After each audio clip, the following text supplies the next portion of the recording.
അമൃത് Veni hair elixir presents daily news പ്രഭാത വാർത്തകൾ powered by Pulimoottil Silks KSFE. ഈ ആണുങ്ങൾക്ക് മാത്രം എന്താ ഇത്ര അധികം നെറ്റ് കെയറിലും ഹെയർ ലോസ് ഒക്കെ ഉണ്ടാവണേ? ആണുങ്ങളുടെ ഹെയർ ലോസിന്റെ മേജർ റീസൺസ് തന്നെ ഡിഫറെന്റ് ആണ്. സ്കാൽപ്പിലുള്ള 5 ആൽഫ റിഡക്ടേസ് എന്ന എൻസൈം നിങ്ങളുടെ ഹോർമോണുമായി ചേർന്ന് ഹെയർ ഫോളിക്കിൾസിനെ ചുരുക്കുന്നു. Amrut Veni hair elixir for men use ചെയ്യൂ. പുരുഷന്മാർക്ക് വേണ്ടി ബയോടെക്നോളജി പ്രകാരം പ്രത്യേകം ഡെവലപ്പ് ചെയ്തത്. നമസ്കാരം, ഞാൻ ഡേസി ബിജു. ഡെയിലി ന്യൂസിന്റെ പ്രഭാത വാർത്തകളിലേക്ക് സ്വാഗതം. ഇന്ന് ജനുവരി 7 ചൊവ്വാഴ്ച. നിലമ്പൂർ DFO ഓഫീസ് അടിച്ചു തകർത്ത കേസിൽ PV അൻവർ MLA ജാമ്യം ലഭിച്ച് ജയിലിൽ നിന്നും പുറത്തിറങ്ങി. 18 മണിക്കൂർ നീണ്ട ജയിൽവാസത്തിന് ശേഷമാണ് PV അൻവർ ഇന്നലെ രാത്രി 8:25 ജയിലിൽ നിന്നും പുറത്തിറങ്ങിയത്. ജയിലിൽ നിന്നും പുറത്തിറങ്ങിയ PV അൻവറിനെ പ്രവർത്തകർ പൂമാലയും പൊന്നാടയും അണിയിച്ചാണ് സ്വീകരിച്ചത്. ജയിലിന് പുറത്ത് തടിച്ചുകൂടിയ DMK പ്രവർത്തകർ മധുരം വിതരണം ചെയ്താണ് അൻവർ ജയിലിന് പുറത്തിറങ്ങിയത് ആഘോഷിച്ചത്. വീട്ടിലേക്കുള്ള വഴിയിലുടനീളം പാർട്ടി പ്രവർത്തകർ അൻവറിന് സ്വീകരണമൊരുക്കിയിരുന്നു. പിണറായിസത്തെ തകർക്കാൻ UDFുമായി കൈകോർക്കുമെന്നും ഇനി കൂട്ടായ പോരാട്ടമെന്നും PV അൻവർ MLA. ജയിൽ മോചിതനായ ശേഷം സംസാരിക്കുകയായിരുന്നു അദ്ദേഹം. അറസ്റ്റിലായ തനിക്ക് ധാർമ്മിക പിന്തുണ നൽകിയ UDF നേതാക്കൾക്കും അൻവർ നന്ദി പറഞ്ഞു. മുസ്ലിം ലീഗ് സംസ്ഥാന അധ്യക്ഷൻ പാണക്കാട് സാദിഖ് അലി ശിഹാബ് തങ്ങൾ, പ്രതിപക്ഷ ഉപനേതാവ് PK കുഞ്ഞാലിക്കുട്ടി, KPCC അധ്യക്ഷൻ K സുധാകരൻ, പ്രതിപക്ഷ നേതാവ് VD സതീശൻ, രമേശ് ചെന്നിത്തല എന്നിവരുടെ പേരെടുത്ത് പറഞ്ഞാണ് നന്ദി അറിയിച്ചത്. നിലമ്പൂർ DFO ഓഫീസ് അടിച്ചു തകർത്ത കേസിൽ PV അൻവർ MLAക്ക് ജാമ്യം ലഭിച്ചതിന് പിന്നാലെ അൻവറിന്റെ അനുയായിയും DMK പ്രവർത്തകനുമായ EA സുഗുവിനെ അറസ്റ്റ് ചെയ്ത് പോലീസ്. നിലമ്പൂർ DFO ഓഫീസ് അടിച്ചു തകർത്ത കേസിൽ തന്നെയാണ് സുഗുവിനെയും അറസ്റ്റ് ചെയ്തതെന്നാണ് വിവരം. ചേലക്കര ഉപതെരഞ്ഞെടുപ്പ് സമയത്ത് ചേലക്കര ജനറൽ ആശുപത്രിയിൽ അതിക്രമം നടത്തിയ സംഭവത്തിൽ MLA PV അൻവറിനെതിരെ കുറ്റപത്രം സമർപ്പിച്ചു. PV അൻവർ ഉൾപ്പെടെ 6 പേർക്കെതിരെയാണ് കുറ്റപത്രം. കഴിഞ്ഞ ആഴ്ച വടക്കാഞ്ചേരി കോടതിയിലാണ് കുറ്റപത്രം സമർപ്പിച്ചത്. ചേലക്കര ഉപതെരഞ്ഞെടുപ്പ് സമയത്ത് ചേലക്കര ജനറൽ ആശുപത്രിയിൽ അതിക്രമിച്ചു കയറി ഔദ്യോഗിക കൃത്യനിർവഹണം തടസ്സപ്പെടുത്തി എന്നതായിരുന്നു കേസ്. PV അൻവർ MLAക്ക് പിന്തുണയുമായി KPCC vice president VT Balram. രാഷ്ട്രീയ വേട്ടയാടൽ നേരിടുന്ന അൻവറിന് നിരുപാധിക പിന്തുണയുണ്ടാകുമെന്നും തൻ പ്രമാണിത്വവും ധാർഷ്ട്യവും ഒരു പൊടിക്ക് കുറച്ചാൽ അൻവറിനോട് രാഷ്ട്രീയമായി സഹകരിക്കുന്നതിൽ UDFന് പ്രശ്നമുണ്ടാവേണ്ട കാര്യമില്ലെന്നും VT ബൽറാം ഫേസ്ബുക്കിൽ കുറിച്ചു. നിലമ്പൂർ MLA PV അൻവറിനെ പിന്തുണച്ച് KK രമ MLA. പിണറായിയുടെ ഭീരുത്വത്തിന്റെ അടയാളമാണ് അൻവറിന്റെ അറസ്റ്റെന്നും കേരളം കണ്ട ഏറ്റവും ഭീരുവായ ഭരണാധികാരിയാണ് പിണറായിയെന്നും KK രമ പറഞ്ഞു. പെരിയ കൊലക്കേസിൽ ശിക്ഷിക്കപ്പെട്ടവരെ P ജയരാജൻ സ്വീകരിച്ച ദിവസമാണ് ഒരു ജനപ്രതിനിധിയെ വീട് വളഞ്ഞ് അറസ്റ്റ് ചെയ്തതെന്നും KK രമ പറഞ്ഞു. ഉമാ തോമസ് MLA ഗാലറിയിൽ നിന്ന് വീണ പരിക്കേറ്റ സംഭവത്തിൽ സംഘാടകർക്കെതിരെ രൂക്ഷ വിമർശനവുമായി ഹൈക്കോടതി. ഉമാ തോമസിന് പരിക്കേറ്റ ശേഷവും പരിപാടി കുറച്ചുനേരത്തേക്കെങ്കിലും എന്തുകൊണ്ട് നിർത്തിവച്ചില്ലെന്ന് ഹൈക്കോടതി ചോദിച്ചു. മനുഷ്യത്വം എന്നൊന്നില്ലേയെന്നും ഹൈക്കോടതി സിംഗിൾ ബെഞ്ച് ചോദിച്ചു. MLAക്ക് ഇതാണ് അവസ്ഥയെങ്കിൽ സാധാരണ മനുഷ്യരുടെ ഗതി എന്താണെന്നും കോടതി ചോദിച്ചു. മലപ്പുറം കരുളായി ഉൾവനത്തിൽ കാട്ടാനയുടെ ആക്രമണത്തിൽ കൊല്ലപ്പെട്ട പൂച്ചപ്പാറ മണിയുടെ കുടുംബത്തിന് സർക്കാർ പ്രഖ്യാപിച്ച സാമ്പത്തിക സഹായത്തിന്റെ ആദ്യ ഗഡുവായ 5 ലക്ഷം രൂപ വനം വകുപ്പ് മന്ത്രി AK ശശീന്ദ്രൻ കുടുംബത്തിന് കൈമാറി. ശനിയാഴ്ചയാണ് മണിക്ക് നേരെ കാട്ടാനയുടെ ആക്രമണമുണ്ടായത്. വനം വകുപ്പ് 10 ലക്ഷം രൂപ കുടുംബത്തിന് ആശ്വാസ ധനസഹായം പ്രഖ്യാപിച്ചിരുന്നു. ചൈനയിൽ ഹ്യൂമൻ മെറ്റാന്യൂമ വൈറസ് രോഗബാധ വ്യാപകമായി റിപ്പോർട്ട് ചെയ്തതിന് പിന്നാലെ ഇന്ത്യയിലും 6 HMPV കേസുകൾ റിപ്പോർട്ട് ചെയ്തു. ബംഗളൂരുവിൽ 2ഉം ചെന്നൈയിൽ 2ഉം അഹമ്മദാബാദിലും കൊൽക്കത്തയിലും 1 വീതവുമാണ് രോഗബാധ റിപ്പോർട്ട് ചെയ്തത്. അതേസമയം ചെന്നൈയിൽ കഴിഞ്ഞ ദിവസം HMPV വൈറസ് ബാധ സ്ഥിരീകരിച്ച 2 കുട്ടികളുടെയും ആരോഗ്യനില തൃപ്തികരമാണെന്ന് തമിഴ്നാട് സർക്കാർ അറിയിച്ചു. COVID-19 പോലെ പുതിയൊരു വൈറസ് അല്ല HMPV എന്നതിനാൽ ആശങ്കപ്പെടേണ്ട സാഹചര്യമില്ലെന്ന് ICMR അറിയിച്ചു. സംസ്ഥാന സ്കൂൾ കായികമേളയിൽ പങ്കെടുക്കുന്നതിൽ നിന്ന് 2 സ്കൂളുകളെ വിലക്കിയ നടപടിയിൽ ബാലാവകാശ കമ്മീഷൻ റിപ്പോർട്ട് തേടി. മാധ്യമ വാർത്തയുടെ അടിസ്ഥാനത്തിൽ commission chairperson KV Manoj Kumar സ്വമേധയാ കേസെടുത്ത് നടപടികൾ സ്വീകരിക്കുകയായിരുന്നു. ഭിന്നശേഷിക്കാർക്കുള്ള പുനരധിവാസ ഗ്രാമങ്ങൾ ഉടൻ സജ്ജമാകുമെന്ന് ഉന്നത വിദ്യാഭ്യാസ സാമൂഹ്യക്ഷേമ വകുപ്പ് മന്ത്രി ഡോക്ടർ R ബിന്ദു. പെരിന്തൽമണ്ണയിൽ സാമൂഹിക നീതി വകുപ്പും ഭിന്നശേഷി ക്ഷേമ കോർപ്പറേഷനും സംയുക്തമായി നടത്തിയ ഭിന്നശേഷി സഹായ ഉപകരണ വിതരണത്തിന്റെ ഉദ്ഘാടനം നിർവഹിച്ച് സംസാരിക്കുകയായിരുന്നു മന്ത്രി.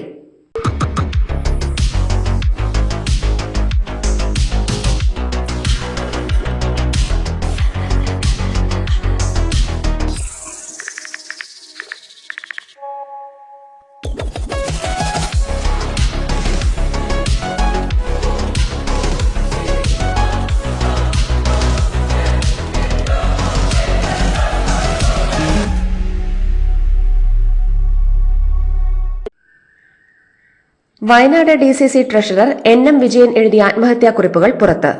കുടുംബത്തിനും KPCC അധ്യക്ഷനുമായി എഴുതിയ കത്തുകളാണ് പുറത്തുവന്നത്. 4 മരണക്കുറിപ്പുകളാണ് NM വിജയൻ തയ്യാറാക്കിയത്. KPCC പ്രസിഡന്റിനും മൂത്ത മകനും പ്രത്യേകം കത്തുകളുണ്ട്. ലക്ഷങ്ങളുടെ സാമ്പത്തിക ബാധ്യത ഏറ്റുപറഞ്ഞും മകനോട് മാപ്പ് പറഞ്ഞുമാണ് കത്തുകൾ. പണം വാങ്ങിയത് നേതൃത്വത്തിന്റെ അറിവോടെയാണെന്ന് NM വിജയൻ കത്തിൽ സൂചിപ്പിക്കുന്നു. ബാങ്ക് നിയമനത്തിനായി പണം വാങ്ങാൻ നിർദ്ദേശിച്ചത് കോൺഗ്രസ് MLA ആണെന്നും പ്രശ്നം വന്നപ്പോൾ നേതൃത്വം കൈയൊഴിഞ്ഞുവെന്നും കത്തിലുണ്ട്. KPCC president K. സുധാകരൻ എഴുതിയ സാമ്പത്തിക ബാധ്യതകളെക്കുറിച്ചുള്ള കത്തിൽ IC ബാലകൃഷ്ണനും ND അപ്പച്ചനും പണം വാങ്ങിയെന്ന പരാമർശമുണ്ട്. വയനാട് DCC ട്രഷറർ NM വിജയന്റെ പുറത്തുവന്ന ആത്മഹത്യാക്കുറിപ്പിൽ പ്രതികരണവുമായി കോൺഗ്രസ് നേതാവ് രമേശ് ചെന്നിത്തല. പുറത്തുവന്നത് ആത്മഹത്യാക്കുറിപ്പാണോ എന്ന സംശയമുണ്ടെന്ന് ചെന്നിത്തല പറഞ്ഞു. CPM രാഷ്ട്രീയം കളിക്കുകയാണെന്നും IC ബാലകൃഷ്ണൻ സത്യസന്ധനായ നേതാവാണെന്നും കോൺഗ്രസിനെ കരിവാരിത്തേക്കാനുള്ള CPM ശ്രമമാണ് നടക്കുന്നതെന്നും ചെന്നിത്തല പറഞ്ഞു. ആത്മഹത്യ ചെയ്ത വയനാട് DCC ട്രഷറർ NM വിജയന്റെ കത്ത് ലഭിച്ചതായി KPCC അധ്യക്ഷൻ K. സുധാകരൻ. കത്ത് വായിച്ചിട്ടില്ലെന്നും പുറത്തുവന്ന വിവരങ്ങൾ ഗൌരവതരമെന്നും K. സുധാകരൻ പ്രതികരിച്ചു. പരിശോധിച്ച് തെറ്റുകാരനാണെന്ന് കണ്ടാൽ ഏതു കൊമ്പനെതിരെയും നടപടിയുണ്ടാകുമെന്നും K. സുധാകരൻ ഉറപ്പു നൽകി. വയനാട് DCC ട്രഷറർ NM വിജയന്റെ മരണവുമായി ബന്ധപ്പെട്ട വിവാദത്തിലെ ആരോപണങ്ങൾ അന്വേഷിക്കാൻ പ്രത്യേക സംഘത്തെ രൂപീകരിച്ചതായി KPCC അറിയിച്ചു. KPCC അച്ചടക്ക സമിതി chairman Thiruvanchoor Radhakrishnan MLA, KPCC working president TN Prathapan, രാഷ്ട്രീയകാര്യ സമിതി അംഗം Sunny Joseph MLA, KPCC general secretary K. Jayanth എന്നിവരെയാണ് ചുമതലപ്പെടുത്തിയിരിക്കുന്നത്. വികസനത്തിന്റെ സ്വാദ് എല്ലാവരും അനുഭവിക്കണമെന്നും എല്ലാവരും അതിന്റെ രുചി അറിയണമെങ്കിൽ സാമൂഹ്യ നീതിയിൽ അധിഷ്ഠിതമായ വികസനമായിരിക്കണം നടപ്പിലാകേണ്ടതെന്നും മുഖ്യമന്ത്രി പിണറായി വിജയൻ. തിരുവനന്തപുരം ശ്രീകാര്യത്ത് മേൽപ്പാലത്തിന്റെ നിർമ്മാണ ഉദ്ഘാടനം നിർവഹിച്ച് സംസാരിക്കുകയായിരുന്നു മുഖ്യമന്ത്രി. മകരവിളക്ക് തീർത്ഥാടനത്തിന്റെ ഭാഗമായി ശബരിമലയിലെത്തിയ ഭക്തരുടെ എണ്ണം 6 ലക്ഷം കടന്നു. കൂടുതൽ പേർ ദർശനം നടത്തിയത് ഡിസംബർ 31-നാണ്. അന്ന് 1,500,000 പേർ ദർശനം നടത്തി. മകരവിളക്കിനായി നട തുറന്നത് മുതൽ പ്രതീക്ഷിച്ചതിനേക്കാൾ തിരക്കാണ് സന്നിധാനത്ത് അനുഭവപ്പെടുന്നത്. മകരവിളക്കിന് തിരക്ക് നിയന്ത്രിക്കുന്നതിന്റെ ഭാഗമായി ശബരിമലയിൽ സ്പോട്ട് ബുക്കിംഗ് പരിമിതപ്പെടുത്തി ദേവസ്വം ബോർഡ്. മകരവിളക്ക് ദിവസവുമായ ജനുവരി 14-നും തലേ ദിവസവും സ്പോട്ട് ബുക്കിംഗ് ചെയ്യുന്നവരുടെ എണ്ണം കുറച്ചു. 13-ാം തീയതി 5,000 പേർക്കും 14-ന് 1,000 പേർക്കും മാത്രമായിരിക്കും സ്പോട്ട് ബുക്കിംഗിന് അവസരം ലഭിക്കുക. CPM കേന്ദ്ര കമ്മിറ്റി അംഗം EP ജയരാജന്റെ ആത്മകഥാ വിവാദത്തിന്മേലെടുത്ത കേസിൽ AV ശ്രീകുമാറിന് മുൻകൂർ ജാമ്യം. ഹൈക്കോടതിയാണ് ജാമ്യം അനുവദിച്ചത്. DC ബുക്സ് മുൻ പബ്ലിക്കേഷൻ മേധാവിയാണ് AV ശ്രീകുമാർ. അതേസമയം കുറ്റകൃത്യം സംഭവിച്ചിട്ടുണ്ടെന്ന് പ്രഥമ ദൃഷ്ട്യാ വ്യക്തമാണെന്ന് കോടതി വ്യക്തമാക്കി. തന്നെ നിരന്തരം സോഷ്യൽ മീഡിയ പ്ലാറ്റ്ഫോമുകളിലൂടെ അപമാനിക്കാൻ ശ്രമിക്കുന്ന പ്രമുഖ ബിസിനസ്സുകാരനെതിരെ പോരാട്ടത്തിനിറങ്ങിയ നടി ഹണി റോസിന് പിന്തുണയുമായി അമ്മ സംഘടന. സ്ത്രീത്വത്തെയും നടിയുടെ തൊഴിലിനെയും അപഹസിക്കുവാൻ ചിലർ ബോധപൂർവം നടത്തുന്ന ശ്രമങ്ങളെ അമ്മ അപലപിച്ചു. ഹണി റോസിന്റെ നിയമ പോരാട്ടങ്ങൾക്ക് പിന്തുണ നൽകുമെന്നും അമ്മ സംഘടനയുടെ അഡ്ഹോക് കമ്മിറ്റി വാർത്താക്കുറിപ്പിലൂടെ അറിയിച്ചു. CPM മുതിർന്ന നേതാവ് G. സുധാകരനെ പുകഴ്ത്തി BJP സംസ്ഥാന അധ്യക്ഷൻ K. സുരേന്ദ്രൻ. G. സുധാകരൻ അഴിമതി നടത്താത്ത മന്ത്രിയായിരുന്നുവെന്ന് K. സുരേന്ദ്രൻ പറഞ്ഞു. G. സുധാകരന് ഇന്ന് CPM-ൽ കറിവേപ്പിലയുടെ വില പോലുമില്ലെന്നും പിണറായി വിജയന്റെ കാലത്ത് തന്നെ കേരളത്തിൽ കമ്മ്യൂണിസ്റ്റ് പാർട്ടിയെ കുഴിച്ചുമൂടുമെന്നും K. സുരേന്ദ്രൻ കായംകുളത്ത് പറഞ്ഞു. പെരിയ ഇരട്ടക്കൊലക്കേസിൽ ശിക്ഷിക്കപ്പെട്ട പ്രതികളെ P. ജയരാജൻ ജയിലിൽ സന്ദർശിച്ചതിനെ ന്യായീകരിച്ച് CPM കണ്ണൂർ ജില്ലാ സെക്രട്ടറി MV ജയരാജൻ. കമ്മ്യൂണിസ്റ്റുകാർ ജയിലിൽ പോയി പ്രതികളെ കണ്ടതിൽ ആർക്കും തെറ്റു പറയാനാകില്ലെന്നും ഇത് ആദ്യമായി ചെയ്യുന്ന കാര്യവുമല്ലെന്നും മുൻപും പോയിട്ടുണ്ടെന്നും എം വി ജയരാജൻ പറഞ്ഞു.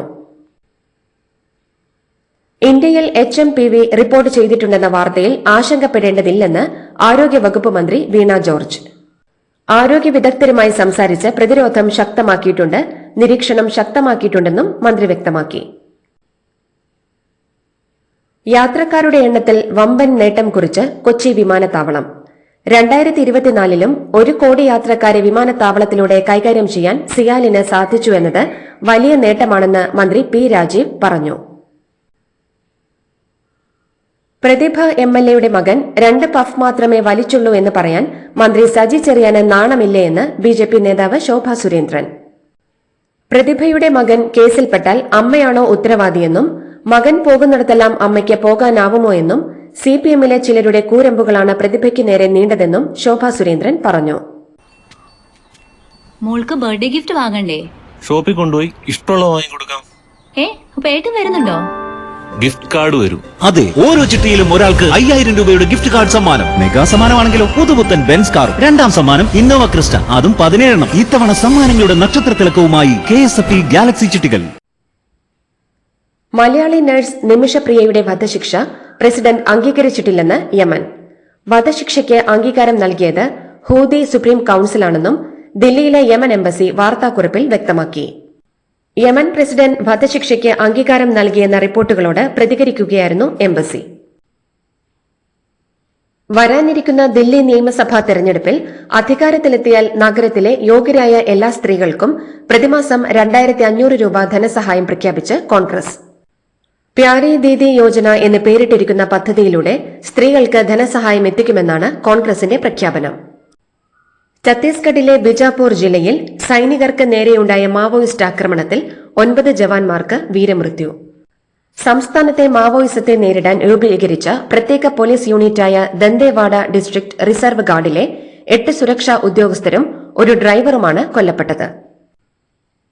രാജ്യത്ത് 2026 മാർച്ചോടെ നക്സലിസം അവസാനിപ്പിക്കുമെന്ന് കേന്ദ്ര ആഭ്യന്തരമന്ത്രി അമിത്ഷാ പറഞ്ഞു.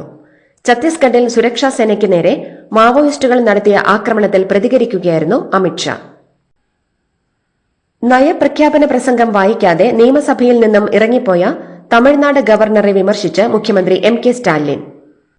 ഗവർണർ RN രവിയുടെ നടപടി ബാലിശമെന്നാണ് MK സ്റ്റാലിൻ വിമർശിച്ചത്.